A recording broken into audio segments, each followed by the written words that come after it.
एक बार video shoot किया, पूरा डिलीट हो गया। दूसरी बार कर रहा हूं, कोई बात। एक बात बताओ, ये ट्रेलर एंटमैन का था कि एवेंजर्स का? नहीं, मैं मजाक नहीं कर रहा। अगर आप लोगों ने Ant Man and the wasp Quantumania का ट्रेलर देखा था तो गूज बम्स लेवल माल निकाला भाई मार्वल ने। आज मजे आ गए, मतलब आनंद की प्राप्ति। लेकिन लेकिन लेकिन क्योंकि हमें ढेर सारी चीजों के बारे में बात करनी है तो एकदम सिट बैक, रिलैक्स, चाय कॉफी नाश्ता पानी खाना वाना लेके बैठ जाओ, क्योंकि आज आपको मिलने वाला है ढेर सारा कॉमिक बुक्स का ज्ञान। और हाँ, पहले ही बता दे रहा हूँ, पिक्चर मैंने भी नहीं देखी, लेकिन फिर भी पोटेंशियल स्पॉयलर्स हो सकते हैं क्योंकि ट्रेलर ब्रेकडाउन होगा। हालांकि पूरी कोशिश करूंगा कि थोड़ा सा सुपरफिशियली होकर के निकल जाए। हालांकि ब्रेकडाउन है लेकिन जवाबों से ज्यादा सवाल होंगे दिमाग में। तो ट्रेलर ओपन अप होता है हमारे स्कॉट भैया के साथ में, और ये ट्रेलर भी पिछले ट्रेलर की तरह एक प्रीमाइस को सेटअप करता है। कुछ कुछ शॉट्स वही हैं जो हमने पिछले ट्रेलर में देखे थे। तो प्रीमाइस कुछ कुछ ऐसा होने वाला है, जहां तक मुझे लगता है तो, कि स्कॉट कैसी के साथ जो वो टाइम स्पेंड नहीं कर सका उसको क्रेव करता है, और कैंग मतलब हमारे पोलार्ड भैया उसी चीज का फायदा उठाते हैं। हम स्टार्टिंग के कुछ शॉट्स में स्कॉट को देख सकते हैं और पीछे बैकग्राउंड में पोलार्ड की आवाज आती है जो बोलते हैं कि you are an interesting man Scotland, लेकिन तुम्हारे पास एक चीज की कमी है और वो है छाई। लेकिन वो मैं तुम्हें दे सकता हूं क्योंकि मैं समय हूं। नहीं, महाभारत वाली वो बात नहीं हो रही है। तो जहां तक मुझे लगता है तो क्योंकि स्कॉट लैंग स्टार्टिंग में क्रिमिनल था तो वो जेल में था, फिर उसके बाद वो एवेंजर बन गया, फिर उसके बाद क्वांटम रेल में होने की वजह से वो अपनी बेटी कैसी के साथ बहुत ज्यादा टाइम स्पेंड नहीं कर पाया। तो उसको ऐसा लगता है कि वो कैसी के बचपन पे मिस आउट कर गया। फिर वो जब बड़ी हुई है तो मतलब वो उस चीज को बहुत ज्यादा मिस करता है। तो कैंग उस चीज का फायदा उठाकर उस चीज पर कैपिटलाइज करना चाहता है और उसको बोलेगा कि तू मेरे को अगर ये चीज लाकर दे देगा, मतलब कुछ ऐसा अल्लम गल्लम टाइप की चीज होगी जो उसको चाहिए, तो स्कॉट से कहेगा कि तू एक काम कर, मेरे को ये चीज ला दे, तो उसके बदले में मैं तेरे को टाइम में पीछे भेज देगा या फिर एक पैरेलल टाइम लाइन में भेज देगा या दूसरे यूनिवर्स में भेज देगा। मतलब ऐसा कुछ झांसा वासा दे करके वो स्कॉट को फंसाने की कोशिश करेगा। और फिर बाकी की चीजें तो हम लोग देख ही चुके हैं। मतलब कैसी जो है भाई यार, इस जगह का नाम बोलने भी मेरे को डर है। ऐसा नाम क्यों रखना है? क्यों मार्वल, क्यों ऐसा नाम क्यों रखना है आपको? तो कैसी जो है वो बेसिकली वो जो भी जगह है वहां पर एक सिग्नल भेज देती है, फिर वो पता लग जाता है पोलार्ड भैया को, फिर इनको वहां पे खींच लेता है, फिर कैसी को बंधक बना लेता है, फिर स्कॉट के साथ में से पूरी बातचीत करता है। अब मैं आपको यहाँ पर पहले ही क्लियर कर देता हूँ कि पोलार्ड जो है वो एक्चुअली में मतलब एक ह्यूमन बीइंग है। कॉमिक बुक्स में क्या होता है कि इसका रियल नेम होता है नैथानियल रिचर्ड्स, ठीक है? तो बेसिकली क्या है, ये एक नॉर्मल ह्यूमन बीइंग है जो एक्चुअली एक पूरा सूट वूट पहनता है, और ये जो हेलमेट और ये सारी चीजें इसने ऐसे पूरे टोटके टोने कर रखे हैं। इसके पीछे रीजन बहुत सिंपल सा है। इसको क्योंकि टाइम वोर्टाइसिस और टाइम मैनिपुलेशन और टाइम स्ट्रीम के साथ पूरा ऐसे जूझना पड़ता है, तो इसीलिए ये इतना हैवी सूट और ये जो पूरा हेलमेट वेलमेट है ये पहन के रखता है। लेकिन यहाँ पर एक बहुत ही इंटरेस्टिंग सी डिटेल है, अगर आप इसको एकदम राइट टाइम पे पॉज करते हो तो आपको रियलाइज होता है कि इसकी आंखें भी ब्लू कलर से ग्लो करती हैं जब ये अपने हेलमेट को रिट्रैक्ट करता है। तो क्या ऐसा पॉसिबल है कि ये सारी चीजें इसकी आंखों से रेगुलेट होती हैं? फिर इसके बाद वाले शॉट में हम कैंग की सिटी क्रोनोपोलिस को देख सकते हैं। अब एक्चुअली में ये सिटी क्रोनोपोलिस है या नहीं ये मुझे नहीं पता, और इसके पीछे का लॉजिकल रीजन मैं आपको समझा देता हूँ। तो क्या है कि मार्वल सिनेमैटिक यूनिवर्स में हमको ये चीज एक्सप्लेन कर दी गई है कि कैंग के अलग अलग वेरिएंट्स एमसीयू में घूम रहे हैं, ठीक है? ये वाला बंदा क्वांटम रेल में एग्जिस्ट करता है, इसके अलावा दूसरे वेरिएंट्स है जो दूसरी टाइमलाइंस और दूसरी रियलिटीज में एग्जिस्ट करते होंगे। अब इसके पास इसकी वाली ये जो सिटी है ये है, ठीक उसी तरह जो दूसरे वेरिएंट्स होंगे उनकी भी अपनी सिटीज होंगी। तो जैसे ये बंदा अपने आप को कैंग द कॉन्करर बोलता फिर रहा है, हो सकता है कि इसके दूसरे वेरिएंट्स भी अपने आप को कैंग द कॉन्करर बोलते फिर रहे हों और उनकी अपनी सिटीज हो और वो भी अपनी सिटीज को क्रोनोपोलिस बोलते फिर रहे हो।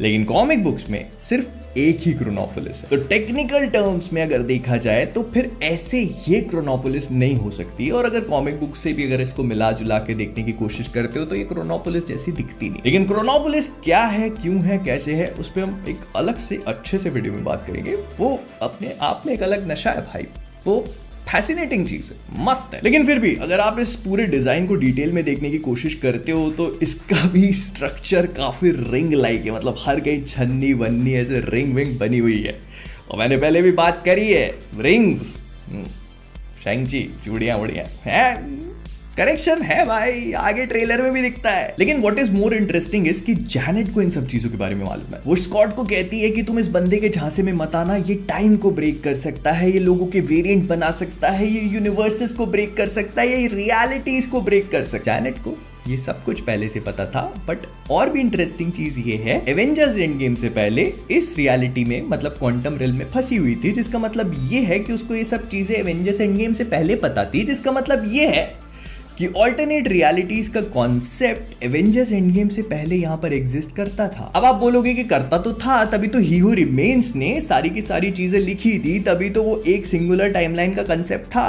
तो मैं बोलूंगा कि हाँ था तो सही, लेकिन उसके बारे में किसी को पता नहीं था ना, तो जैनेट को मालूम कैसे था? It's all too complicated now. लेकिन इसके बाद वाला शॉट काफी इंटरेस्टिंग है, क्योंकि हम एक ही स्क्वाड के अंदर से उसके एक वेरिएंट को निकलता हुआ देखते हैं। I mean, हम लोगों ने इससे पहले तक एक ही शॉट में दो अलग अलग वेरिएंट्स देखे, लेकिन एक बंदे के अंदर से दूसरे को निकलते हुए नहीं देखा। तो आई एम वेरी श्योर कि ये कैंग सिर्फ अपनी पावर को फ्लेक्स कर रहा है, वो बता रहा है स्क्वाड को कि देख मैं क्या कर सकता हूं। तो आई गेस कि कैंग स्क्वाड को कुछ पावर्स दे रहा है, ताकि स्क्वाड को जो भी ऐसे चोरी वोरी करनी है, डकैती वकैती करनी है कैंग के लिए, वो कर पाए इन पावर्स का यूज करके। और हम स्क्वाड को इन्हीं पावर्स का यूज करते हुए देख भी सकते हैं, जब वो ऐसे चींटियों का, लिटरली एंटमैन एंट का ऐसे टीला बना के ऊपर चढ़ रहा है, एक दूसरे के ऊपर चढ़ के, वजह से मटकी फोड़ कंपटीशन होता है ना, और कुछ ऐसे अचीव करने के लिए ऊपर चढ़ भी रहा है, क्योंकि लिटरली हम ऐसे एंटमैन के हेलमेट्स देख सकते हैं यहाँ पर। और ये रिंग वाले स्ट्रक्चर के अंदर ऐसे शाइनी शाइनी अल्लम गल्लम चीज क्या है वो तो मुझे समझ में नहीं आया, लेकिन अगर आप इन रिंग्स के ऊपर बनी हुई राइटिंग पे ध्यान दोगे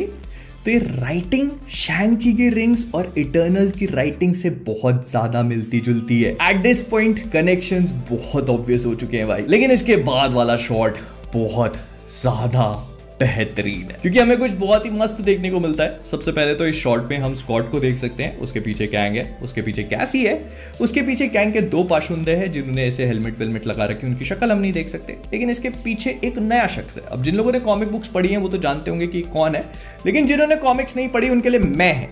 तो इस बंदे को बेसिकली मोडॉक कहा जाता है, MODOC।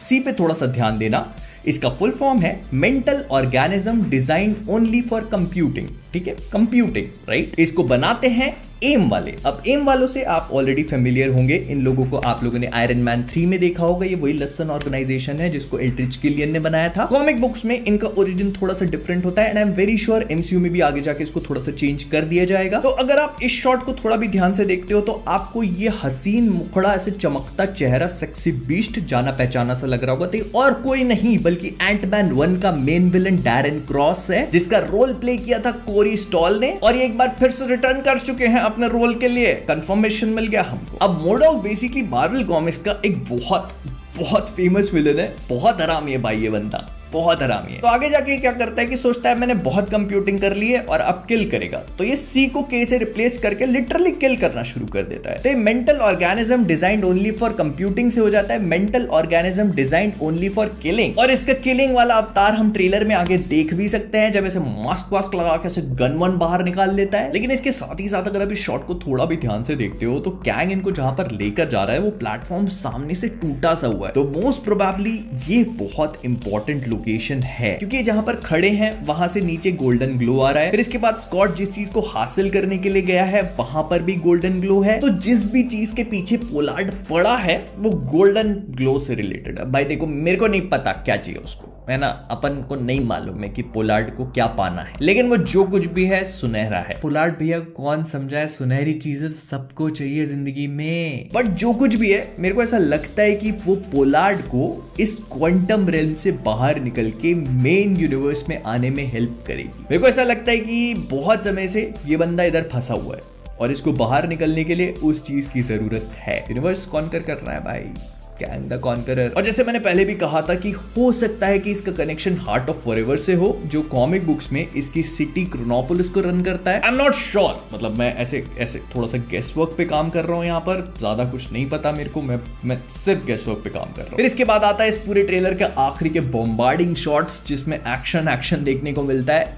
और एंटमैन की बहुत लपक के कुटाई हो रही है। लेकिन इसमें एक इंटरेस्टिंग सी चीज और भी पता लगती है कि कैंग का सूट टूट चुका है। और अगर आपको लगता है कि कोई छोटी मोटी चीज है तो ऐसा नहीं है। एक्चुअली कॉमिक बुक्स में कैंग का सूट बहुत ज्यादा ड्यूरेबल है, बहुत ज्यादा स्ट्रॉन्ग है। ये टाइम वॉर्टेक्स, टाइम स्ट्रीम्स को झेल जाता है। तो अगर इसका सूट टूटा है तो इसके साथ कुछ ना कुछ बहुत बड़ा कांड हुआ होगा, और ये चीज इसको काफी ज्यादा वल्नरेबल बना देती है। आई मीन, अगर इसका सूट टूटा है तो इसका मतलब ये भी है कि अपनी पावर्स यूज नहीं कर सकता है, और इसी वजह से स्कॉट के साथ हैंड टू हैंड कॉम्बैट कर रहा है। लेकिन डोंट गेट मी रॉन्ग, अगर ये हैंड टू हैंड कॉम्बैट कर रहा है तो ये बहुत ज्यादा expert hand to hand combatant है, जो आप देख सकते हो स्कॉट के काम डाल दिए उसने। लेकिन अगर आप लोगों ने नोटिस नहीं किया है तो मैं एक चीज और भी पॉइंट आउट कर देता हूं कि अगर उसका सूट टूटा है तो इसका मतलब ये है कि वो वल्नरेबल है, और अगर वो वल्नरेबल है तो इसका मतलब ये है कि उसे मारा जा सकता है। And guess what will be too wild. हम सब लोग सोच रहे हैं कि इस पिक्चर में स्कॉट मरेगा, स्कॉट मरेगा, स्कॉट मरेगा, लेकिन मुझे ऐसा लगता है कि स्कॉट ना मर के इस पिक्चर में